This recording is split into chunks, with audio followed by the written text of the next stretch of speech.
When we think of William Shakespeare, we usually picture the undisputed master of the English language, an icon completely assured of his own brilliance.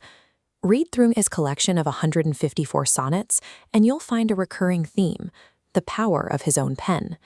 Over and over, he tells his beloved fair youth that while the physical world decays, his verses will live forever. He declared that as stone monuments and brass statues crumble into dirt, his words would serve as an immortal record time could never erase. This is the Shakespeare we were taught to expect, a poet possessing an almost supreme confidence in his own eternal legacy. But hidden in that same collection is Sonnet 32, a poem where that confidence completely evaporates. Shakespeare stops bragging about his immortality and instead imagines a future where he is already dead, and his writing has become an embarrassment compared to the better poets of the next generation. Why would the most influential writer in history record a moment where he felt his talent wasn't good enough? And how does he talk himself out of that spiral? The poem begins with a blunt acceptance of mortality. In the first 4 lines, the speaker isn't trying to defeat time. He simply asks his beloved to remember him, and perhaps reread these lines after he's gone. But then he shifts his gaze toward the future. By lines 5 through 8, he realizes that the very art he spent his life mastering will inevitably evolve. If we map literary history as a timeline, we see the gap Shakespeare feared: a future where language is more refined, and artistic ability has reached heights that make his own era look small. He predicts that next to these future masterpieces, his own poems will seem rough, clumsy, and outdated. This is the same imposter syndrome that haunts creators today. Whether you're writing, painting, or building a career, there's a recurring fear that your best work will eventually be eclipsed by someone with more talent and better tools. The first half of Sonnet 32 is a record of that specific, timeless vulnerability, the dread of being outclassed and forgotten. Then we hit line 9.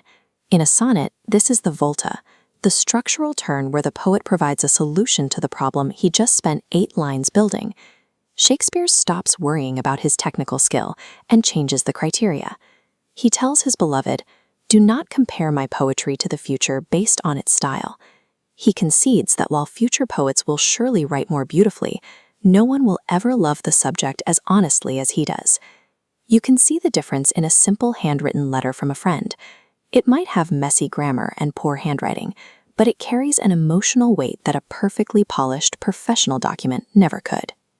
By the end of the poem, the focus has shifted away from technical mastery. Shakespeare argues that the real value of a creation isn't its perfection, but the authenticity of the feeling behind it. There is a massive irony in these lines. Shakespeare spent this sonnet worried that he would be seen as an amateur by the generations to come. Instead, 4 centuries later, his work is studied globally, translated into nearly every living language, and he is regarded as the pinnacle of the craft. The very poem where he questioned his own survival is the one that has endured long enough for millions of us to read it today. We often treat the greats of history as untouchable statues, but Sonnet 32 reminds us that even the most celebrated genius felt the pressure of obsolescence. This vulnerability doesn't make him less of a master. It makes his work more accessible because it reflects a struggle we still recognize. Style and technique are always in flux. What looks like perfection today will almost certainly be surpassed by the innovations of tomorrow.